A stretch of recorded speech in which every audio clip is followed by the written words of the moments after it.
So now I'm going to introduce our first panel. Skills as a driver of long-term competitiveness. So I'd like to invite the panel to come up, and I'll hand over to Fiona Aldridge, who is the Chief Executive of the Skills Federation, who's going to chair the panel. Thanks.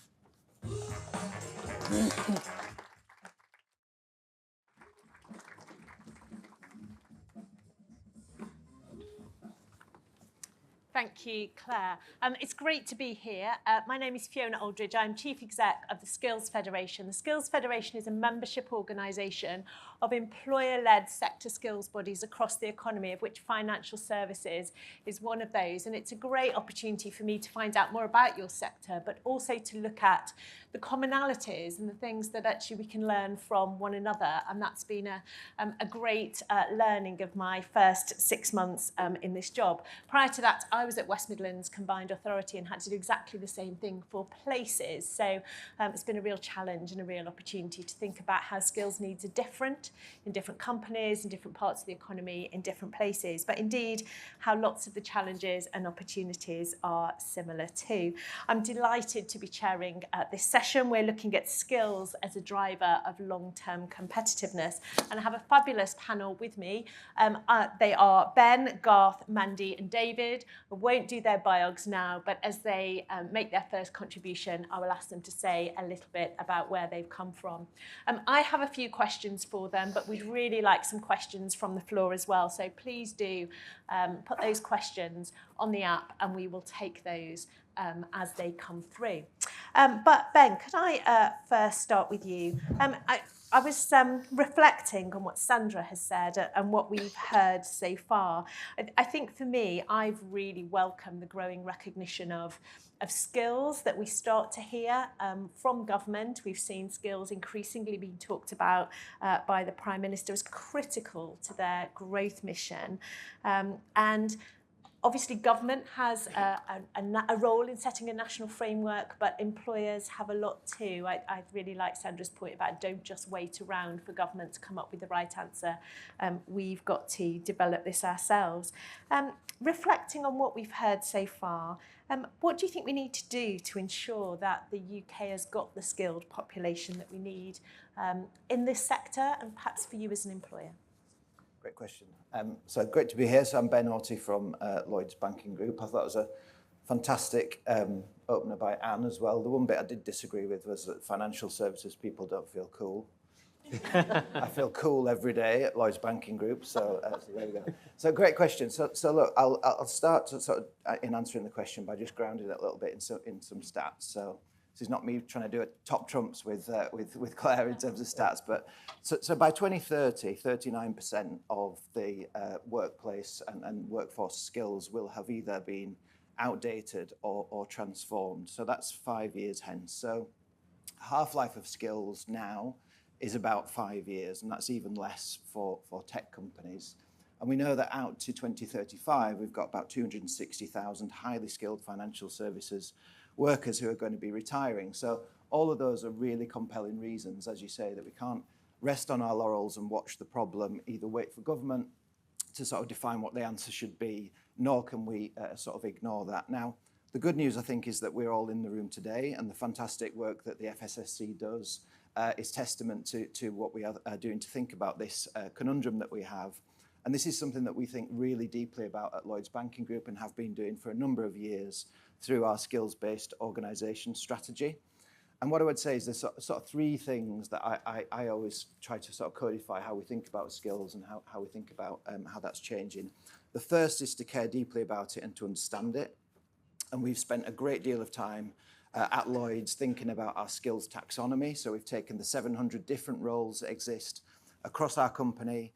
We've assessed what those skills are, the proficiency levels that we have today. So firstly, understanding the skills that you have.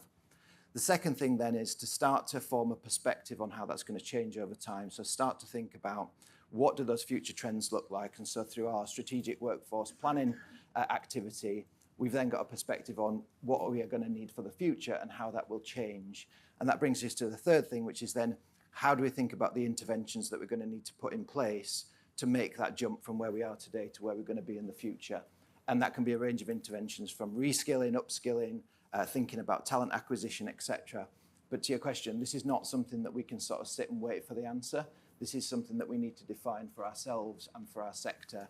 And I'm really encouraged. And I thought there was a really optimistic tone in the last skills report, actually, that sees that the tide is turning to an extent, but notwithstanding, this is a really compelling issue for us and one that we all need to face into for UK PLC and for our own organisation at Lloyds Banking Group, serving 28 million customers across the UK. So. That's great, thank you. And Garth, you've got an experience of this sector and across the sector, across different sectors as well.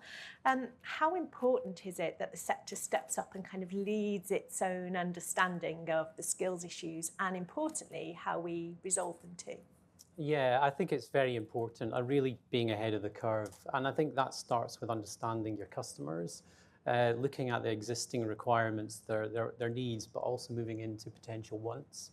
And that, I think, drives the kind of services and products that we think could be unique in terms of our competitive edge, whether it's in the financial services industry or whether it's our actual company and nationwide, working off the back of that, looking at our tasks that need to be undertaken to serve that and giving people the right exposure at the right time. So likewise, we look at our skills strategy in terms of skills blitzes. We help people connect with their skills. A lot of it can be uncovered, and actually give them confidence to actually say, I've got this important skill and move it forward. So it's about, for me, socializing that conversation as much as possible in through a company and actually being able to unearth skills that perhaps aren't yet utilized, but also people start to value them and actually see how they could contribute to the future success of the business and the industry. So being able to talk that narrative consistently through our leadership is really important to actually then surface it up into the financial services. No, that's great, thank you. David, can I bring you in? You, like myself, are not from this sector. They look pretty cool to me. I think you'd agree. So obviously you come from a different industry. You work in pharmaceuticals, but lots of similarities, I think we were talking earlier. What are your particular skills needs in your sector, and what can the finance sector learn from the work that you've been doing? Yeah, look, thanks Fiona. And yes, David Strickland, and I'm not part of the financial sector, but life sciences, pharmaceuticals. So yeah, feel slightly exposed. In my first 5 minutes, I was referred to as a spy in the camp. I can assure you I'm not. But look, I think we've already heard from Anne and from Claire and from Sandra this morning, and we could have probably taken out financial services and replaced it with life sciences very easy. We're talking about very similar skills needs, competencies, capabilities and behaviours. But what really interests me is that we're using those terms interchangeably. And I wonder sometimes, do we really sit back and define exactly what we mean by competence or by capability? Do we really understand what a skill is? So for me, what can potentially the financial services learn from the industry that I'm in? Where I've seen it be successful is where we strip it back to the basics. So we start to define exactly what a skill is, what a competency is, actually then defining what good looks like. And Ben's already mentioned that you were doing that across your group, where you're starting to look at the skills, starting to look at the levels, starting to understand how they fit together with a strategic workforce plan or a career development ladder. I think the opportunity to strip that right back, look at the basics, get a great learning needs analysis in place, understand what good looks like. But most importantly then for me is actually creating the right environment for those individual skills to be developed, but also flourish as well. I think that's so important, and actually sometimes it's something that's overlooked because we then become reliant on the systems or we become reliant on the policy. And actually it's about creating an environment where each of us can step in and flourish on a day-to-day basis. So my message would be almost back to basics, Fiona, I think. That's great, thank you. That's really helpful. Mandy, when Sandra did her presentation earlier, she talked about actually the sector's responsibility to do things like make sure the apprenticeship standards are right, to make sure that there's really good entry routes into the sector. So we're not just thinking about existing staff, but we're thinking about what the public system can do, what training providers and universities can do to ensure that they're meeting the current needs of the sector.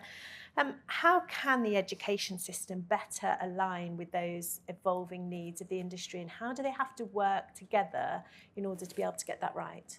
Yeah, I think it's a great question. Just to introduce myself, I'm Mandy Gill. I'm the Exec Director for Learning at the Chartered Institute for Securities and Investments. So we're an education charity and an awarding organisation and a membership body. So we've got to tick off all those different areas. So for me, form should always follow function. And if we want people to be well qualified in the roles that they're doing, we've got to design the qualification pathways to those roles to fit those job needs, to fit those ultimate job needs. And for me, that's all about collaboration. It's no good whether it's a higher education institution or a vocational qualifications awarding organisation coming up with something in a sort of a literal ivory tower. We absolutely have to collaborate right from the get-go. And I think the more we can be involved with employers in understanding employer needs and the key drivers, the better those qualifications will be, making sure that the people who come and join you in the jobs that you have are fit for purpose. Personally, I think probably there's a greater need for collaboration on this. A conversation about to what extent do you want people to be, I can't remember if it was Anne or Sandra who talked about job ready, to what extent do you want people to be ready to hit the ground running when they come and join you? And of course, the more we have a sort of shared sense of what that looks like and what are the kind of common competencies that people should have, the common knowledge, the common skills, the common behaviours, the easier it becomes to design really good routes and pathways and to deliver those people to you oven ready to start the jobs that you've got. And there are really good examples of that in other professions. I mean, we're talking about generally services today, professional services. Law has been doing that for a very long time. It's slightly easier because you have a sort of a greater coalition around what are the absolute sort of entry requirements, what are the standards that are required at the point when somebody enters the workplace. But nevertheless, there's a really kind of common understanding of what the key legal skills are, whether that's hard skills, technical drafting, or the soft skills around communication, client handling, things that are equally common and equally important to financial services. So there's, I can't remember who it was, maybe someone sort of mentioned, you know, that this is kind of a new space for us, but actually we shouldn't fail or we shouldn't omit conversations with other professions which actually have been doing this for a very long time. And there's a really good wealth of research and knowledge and understanding about how to really equip people in the right ways with the skills that they need. But I was also really struck by what Sandra said about that sort of that missing middle. So we offer qualifications, it's not a plug, from level 3 all the way up to level 7. And interestingly, and as you might expect, we have thousands of people doing our level 3 and our level 4 qualifications, and then there's a gradual drop-off. But interestingly, there's really a drop-off at the sort of the level 5 and the level 6 stage, and that's that missing middle. So what is it, you know, that we should be putting there? What do you need at that point? So people who they don't quite need to have the sort of the full higher education, the tertiary suite, but you want them to be better than A-level. And I think there is a real gap there for the industry to fill. That's really, really interesting. When I was at the West Midlands, it was one of our big gaps. Actually, employers increasingly told us it was skills at that level, Yeah. jobs at that level that they had, and yet we had a real gap in the offer. Yeah. And when we wanted to use our flexibilities to be able to meet that offer, actually, it was really hard we had to come up with something from scratch. So employer engagement, really critical, both in the national system, but also working with some of those combined authorities. Yeah. Sorry, Fiona, I mean, just to add, because I didn't need to say it, sorry. I think as well, you know, we shouldn't shy away from the fact that it is, actually, I think it's perfectly possible to inculcate and to drill and to train in skills at the pre-job role stage. I mean, universities increasingly are doing it. You know, if you've got kids in higher education at the moment, where we all used to write essays, you know, they're now doing PowerPoint presentations and all kinds of different things. And that's all about developing skills and soft skills as well as hard skills.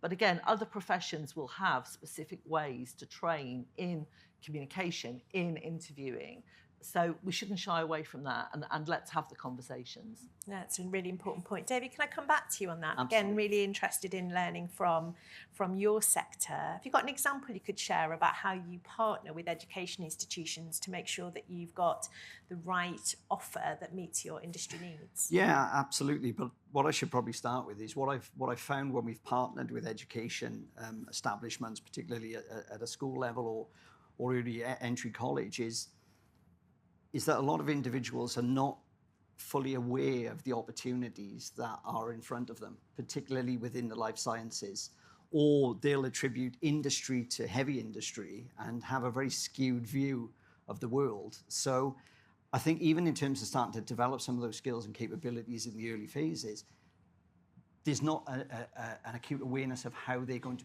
be applied in the working role. So what we have done from a life sciences perspective is partner very early with schools and colleges, actually hold open days where we're bringing individuals, youngsters into the environment, but doing pre and post evaluation as well. So we're asking individuals, what are their expectations of the pharma industry, the life sciences, the opportunities that it brings or are available, and then by introducing them more to the sector, talking about the roles, actually showing them around some of the factories and the environments that people operate in, and then conducting that post-evaluation, we see this real shift in people's perception of what's available within those sectors. So it really opens people's eyes. So I think early intervention is absolutely key, but then that ongoing relationship to help support some of even that skills development. Mandy, you've mentioned it, right? Communication skills. I think Sandra talked about the social skills gap. I've got 2 teenage daughters, right? So I think there's a real social skills gap, at least in the communication I have with them. So, we can as employers and as sectors be involved early with schools and colleges and actually go in and help support the upskilling rather than just help shape the curriculum. So I think there's a real opportunity there, and it's something we've done with great success. But of course, it comes with time, it comes with resource, it comes with investment as well. And often that's the first thing to go when the pressure is on. So, but it's something we need to keep to shine a light on and have it as a priority. I completely agree that opening up to schools and colleges and other organisations is really important. I mean, this is a sector where lots of young people actually want to work with. Some of the other sectors we work with have much bigger attractional issues. But if you're thinking about having different sorts of people come into your industry, then giving people a sense of what it looks like, whether it's for someone like them, is really important. Again, just reflecting back on my experience in the West Midlands, we had an office based in Birmingham. Some of you have very shiny offices in that city, but for lots of the communities who live in that place, they just do not see that as anything that could possibly offer them employment. And so being able to give them a window into that, I think is a really valuable role to play. Can I just add quickly as well, we shouldn't underestimate the impact that this can have on our own workforce as well.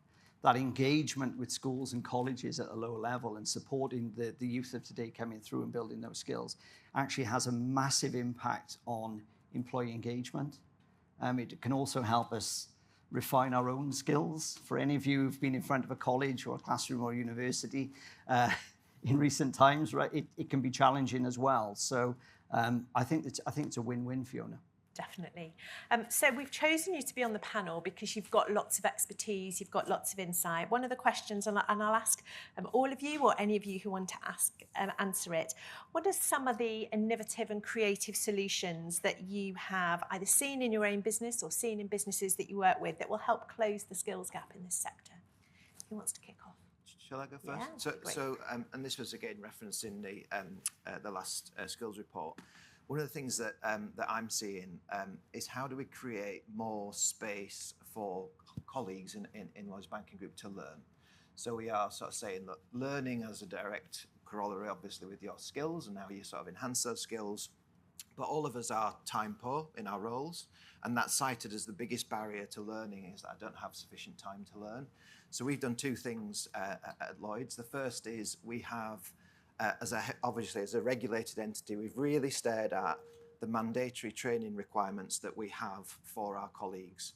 So this is a significant time commitment for colleagues. It's necessary, it's important, But in really staring at that hard, we've reduced our mandatory training time by 45%, which has freed up across the company about 19,000 hours for our colleagues. So just in looking at that one thing, we've taken that from something that can be perceived to be a bit of a necessary burden into something that we can do in a streamlined, efficient fashion to then enable more time for colleagues to learn and to avail themselves of some of that stuff.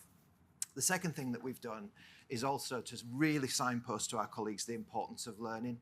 And so what we've done is given a provision to our colleagues to basically say, we really want you to learn. And we've introduced something called deal time. So this is drop everything and learn time. And so once a quarter, you have a full day. It's all of your team. So it's not right the way down from your senior leader to every colleague in the function, where you'll dedicate a day a quarter purely to learning. So this is to discretionary learning, and then we do an hour a week, which is in everyone's diaries. So this is not something that you're trying to shoehorn in and among to what you're doing. We are signposting and signalling this is really important. So there are a couple of innovative things we've been playing with which have garnered real success across the company. They're fantastic examples, Garth. Yeah, I think nationwide we've looked at also the social aspects, so looking at Skills Matter campaign and bring it to the forefront around the conversations leaders have with their employees.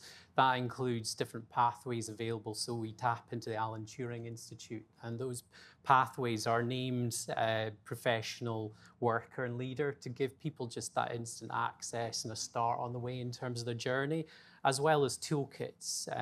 We appreciate, just like what has been mentioned, you're trying to address this in the flow of work. So giving toolkits to line managers to actually bring conversations into standing meetings, playbooks with video and multimedia material in order to kind of bring the skills topics to life and to help people then go, so what? Okay, here's some journeys they could take between our technical development programs, get into tech, coding. So we're looking at all those journeys and trying to make those meaningful moments for those colleagues. Thank you. And in the AI report that's published today, actually there's a real focus there as well about the role of leaders and managers. They not only need skills to be able to manage this themselves, but they're really critical in developing the workforce. So a really important place for us to focus too. Mandy? Yeah, really interesting question. Going back to something Claire said earlier about creativity, so we recently did, and this is not innovative, you will all have done this, but we did a kind of a development centre for all of our colleagues with a view to kind of mapping out a sort of a skills analysis for the organisation. And one of the things that we looked at was creativity, because of course, you know, if you need to pull together a bunch of people to work on something like an AI framework, strategy for your organisation, creativity is absolutely core to that. So that's one. So I think, you know, don't forget about the old tools in trying to think about how you tackle the challenges of today. Don't think about the sort of the valuable insights that you can gain from using some of the old tools. The other thing I would say is that I think we are at such an interesting point in the workplace. Again, I'm going to get all my AI mentions in during this brief interlude. Such an interesting place. I mean, I think traditionally we've thought of skills in that kind of 10,000 hours classic way. You develop expertise by using that skill, deploying it over time and a very prolonged period of time at that. I first heard the words chat GPT from my middle daughter in about February 2023. Never heard of it before. I mean, obviously it was launched in November 22. She knows way more about AI, I think not only than me, but quite a few of my colleagues in my workplace. So what I think is really interesting is let's kind of throw away some of those old notions about seniority and length of expertise. Let's embrace what the young people in our organisations know, because in a whole load of areas they will currently know way more than we do, and they will be able to share their insights with you. So if you're looking for creativity, if you're looking for real knowledge on some of the tech of the future, I think that's a really good place to start. That's a great suggestion. Now I'm starting to get some questions through, so I'll take some of these on my iPad, but if there are also questions on the floor, then we do have roving mics, so stick your hand up and we will come to you. David, there's one here. You talked about creating the right environment for skills learning to flourish, but could you describe what that looks and feels like? Look, I think that environment could be different for different people, right? And I'd like to go back to Ben's point before I come on to it, because I think when you talked about deal there, and you talked about creating that time in the diary for individuals to go away and learn. I absolutely applaud that initiative. I think those things are great. But the flip side of me says that's a real shame that we need to get to the point where we're asking or even forcing people to put time in their diary to prioritize learning, growth, and development. So when I talk about environment, to me, what is an environment that's conducive to learning? It's one that's supported, particularly from our line managers and our leaders. It's an environment where growth mindset is applauded, and individuals have the opportunity to make mistakes through trial and error without fear of reprisal. It's about having and creating that safe space where people feel they can really test themselves, stretch themselves under the mentorship or the coaching or guidance of those who are more experienced. So I think it's different for different people. It's different for different sectors, but we should absolutely, consider what good looks like. Yeah, I'd agree with that. And I think for us, it's about a signal to get the flywheel going, right? So, and where we've been previously, I'm sure many in the room have done this, we measured learning hours. So we'd measure active learners in essence. And then I think we moved to sort of really staring at those metrics and saying, we're going to call you out if we can't see you in the numbers. Whereas actually where I think we're now moving to is we're going to measure outcomes. So we want to understand how are people progressing on their journey, how is their proficiency increasing, and how is their learning helping and assisting that. But I think when you're coming from a standing start, sometimes you need a bit of a shot in the arm to get going. And I totally agree, and I think that's where some of the similarities come across the sector. We've done similar initiatives.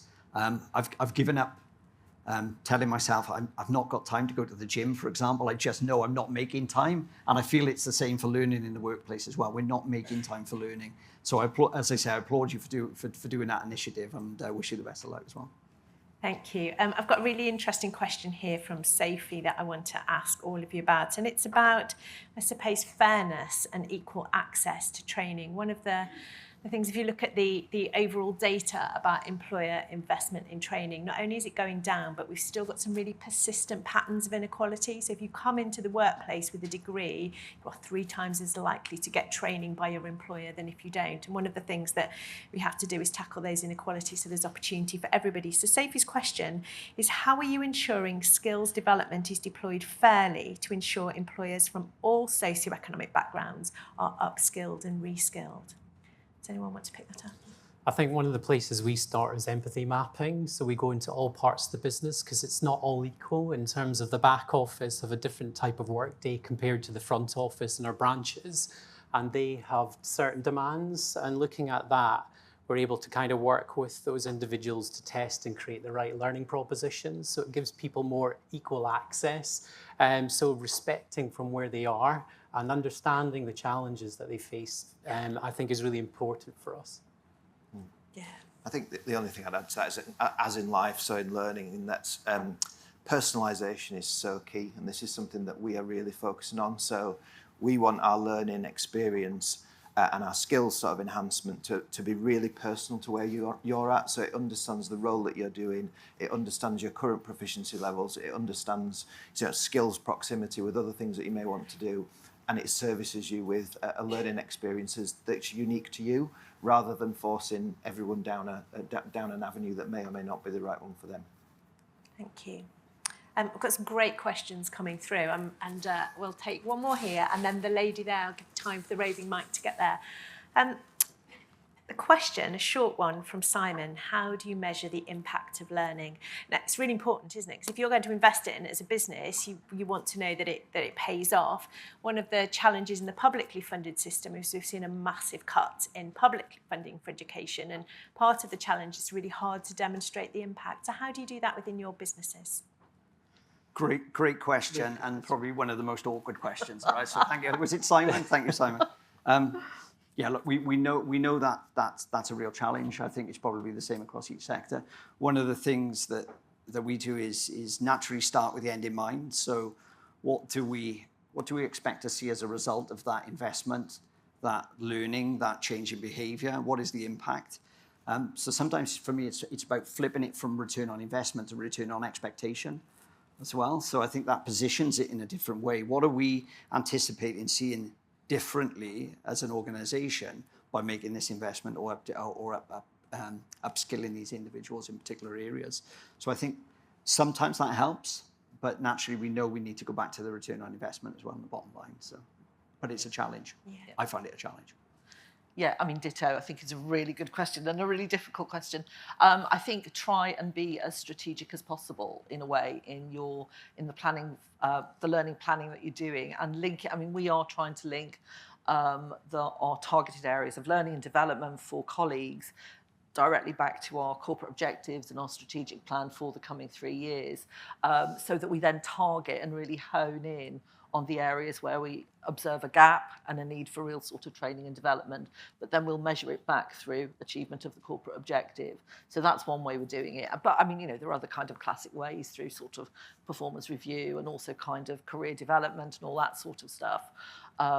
So that's my nice little fudge on Simon's really tricky question. Yeah, I think the other thing that we're looking at is through engagement surveys as well. So we're looking at that employee score, satisfaction rates, how engaged individuals are. But I still find it really challenging in terms of tying that back to an individual intervention.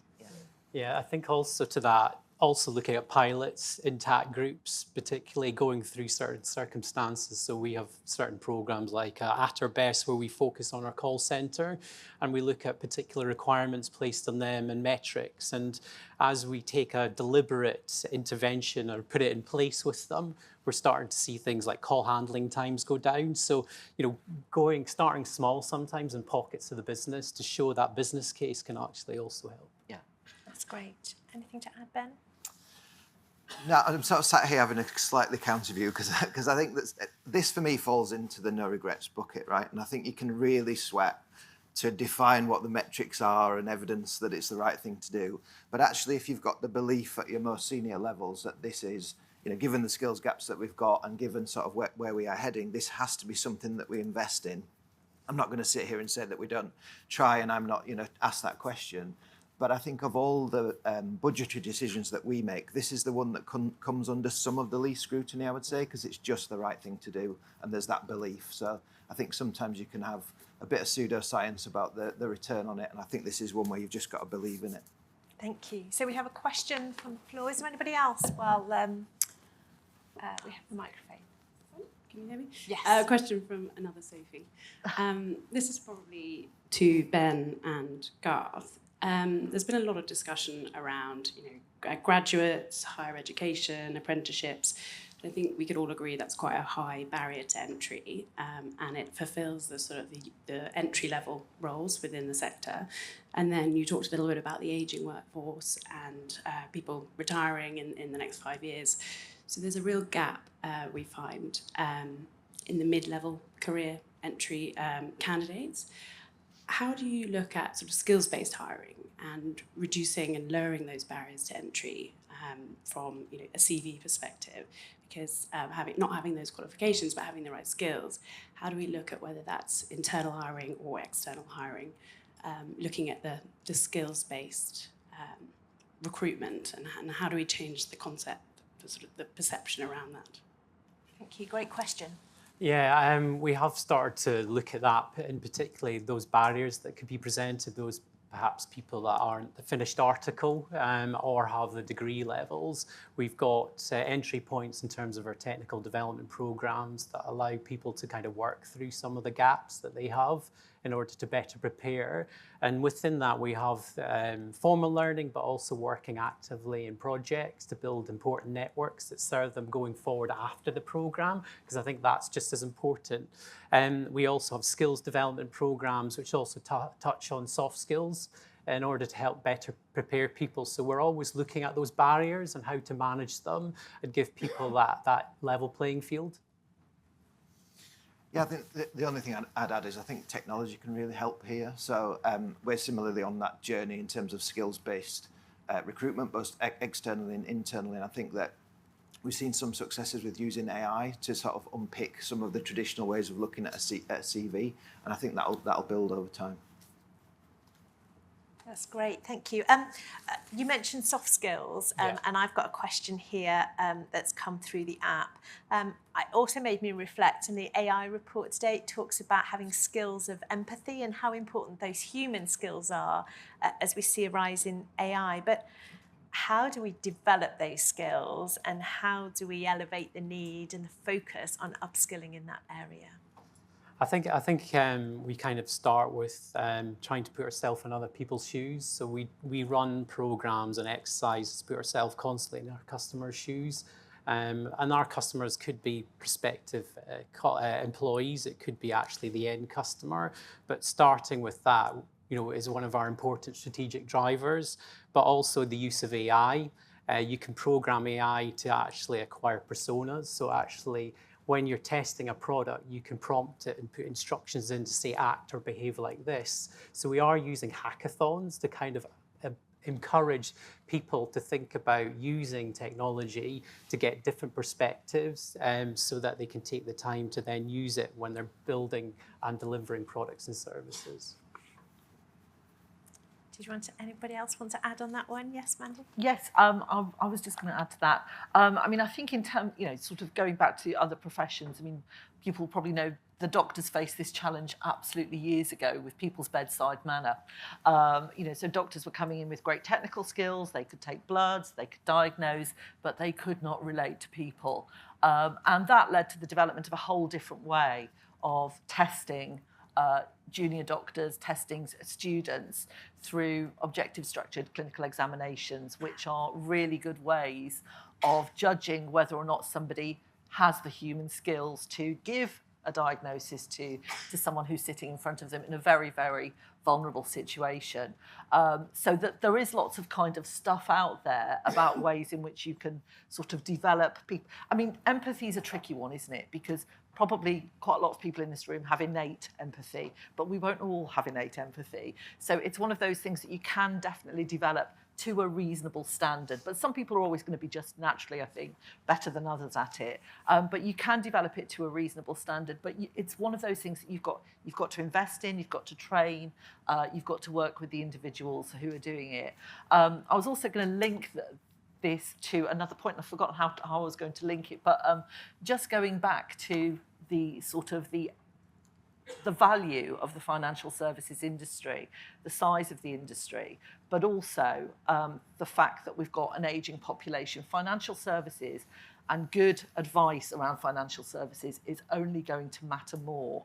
So in fact, those skills of empathy and personal communication, again, sort of highlighted today in the report, are only going to become more important. So we absolutely can't afford to turn our backs on how we develop those across the workforce. Thank you.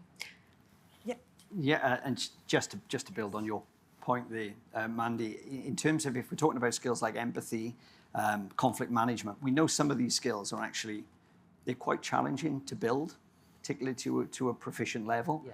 And I think when I go back to my opening statement about back to basics and really drilling into what's needed, in terms of the roles and the posts and the vacancies that we have, then that I think helps us inform whether we want to take the time and the investment to try and build some of those skills, or actually are we sourcing those in the market through our talent acquisition. So it might be better to go out and look for individuals who are just naturally empathetic, naturally good at conflict management, brilliant at change, for example, and bring those individuals in. It's always an option, I think. Yeah, that's a good approach. We've talked quite a lot about the role of employers, but there are some other stakeholders here. This afternoon, or later today, we've got the Chief Exec of Skills England, the newly formed Skills England, joining the event. Mandy, and anyone else can come in too, what role should government have in ensuring that this sector has got the skills basic needs? So we've said, actually, we can't just wait for government, we've got to do something ourselves. Yeah. But government do set a framework as well. We've got an industrial strategy and sector plans coming. Yeah, absolutely. What's their role? I mean, I think generally the trend of more devolution of budget and decision-making over spend is a good one. The sort of the Metro Mayor approach, I think, has worked quite well in that respect. But I do think it's quite important. I mean, I was looking at some data recently which was talking about not just the numbers who are going through tertiary education, but actually where those people end up. And surprise, surprise, they gravitate towards London and the southeast. So it's a massive percentage of individuals with degrees and other higher qualifications who are in this particular sort of area. So I think there is kind of need for some sort of central oversight so that we don't end up with some sort of ridiculous sort of carve up of, well, all of, hard industry goes there and all of wind power goes there, whatever it might be. I think there's a real role, actually, of some sort of central oversight organisation in making sure that we are just keeping an eye, the checks and balances are working, and that we're not actually sort of forcing ourselves down a bit of a wormhole in terms of that sort of regional development of particular expertise. That's really helpful. And I suppose thinking about the other really important players in these, employees themselves, I'm interested from all of you really, what role employees play in owning and pursuing their own development, and what do you as an employer, what part do you play in encouraging them and supporting them? But how do we create a culture where employees see this as something they want to do for themselves, maybe because of the current role they're in or maybe the next role in your business, but it could be somewhere else as well. So how do we encourage that as employers, and how do we really empower individuals? Happy to start. From tomorrow, Norgine will be implementing something called DEAL, drop everything and learn. So I've made a note of that. But it's copyrighted. But in all seriousness, and maybe it goes back to my environment point as well, I think, recognizing that individuals learn and absorb information and take opportunities in different ways, I think creating that variety, whether that's through virtual content, self-paced learning, making sure things are mobile enabled, bringing people together into rooms, conferences. I think just looking at all of those opportunities to bring people together in different ways and encourage that learning can only be helpful. And I think I've certainly seen employees respond really well. If we think about what came out at the back of the COVID pandemic, is actually individuals' ability to engage in learning virtually, I think, has increased significantly. Yeah. But I don't think that's the only way that we should go. We should really step back and start to embrace more traditional learning methods as well. No, that's great. And looking at the questions on the iPad, you're not the only organisation that are going to be implementing Drop Everything. But there are some questions about it, which we won't have time to get to now, but you will probably have lots of questions from people in the audience about that. But yeah. Can I just add one further point to that? So we talk about this in terms of like the give and the get. So you can't bellow down into the organisation, learn more, be more skilled, upskill yourselves, be more proficient. It doesn't work like that. You have to set the preconditions, both from a cultural perspective, but also in terms of the tools and resources for colleagues to learn and to upskill themselves. But it's back to that point around personalisation. So the feedback we receive quite a lot is, I'm overwhelmed by this learning that's available to me. I don't know what you want me to learn. I don't know for what end. I don't know which pathway to go down. So we've been spending an immense amount of time thinking about how do you really make it clear to colleagues, A, the benefit of why learning is a great thing to do and the difference it can make to your skills. Secondly, what's available to me and why is that right for me? Back to that personalisation point. But then it gets to that point when the colleague has to take over. And the colleague has to really engage with that and own their own learning journey. So I think if you're putting in place all the preconditions, there is then a contract that says almost over to you. And dare I say it, sometimes that has to come with a bit of discretionary effort in terms of what you're putting in. I think sometimes too often we think it all has to be in the 9 to 5. And actually, I think sometimes we should just be overt and say, look, if you are serious about going on a learning journey, some of this might require some discretionary effort. And I think too often we shy away from that a little bit. Really important point. Interesting as well on the point on to what end. So it's also about making sure that those individuals know that by investing in that skill, it creates a moment that matters for the customer, bringing it to life, because they could be quite a number of layers back from the front end of the business, but them seeing that, whether it's in videos, making it real for them, allows them to understand the contribution that they could make by then applying that discretionary effort. So doing that more often can actually help them feel connected to the strategy. No, that's brilliant. So we're coming towards the end of our session now. It's been great, as I'm sure you'll agree, to have panellists to reflect their own experience, some of the challenges, some of the sticky issues actually that we've probably not bottomed out. A clear role for employers, for government and employees too, but also it's really important, isn't it, that we work together as a sector to be able to understand and shape the skills needs and response that we have. So could I ask you all to say thank you to this amazing panel? If you've got other questions, talk to them openly.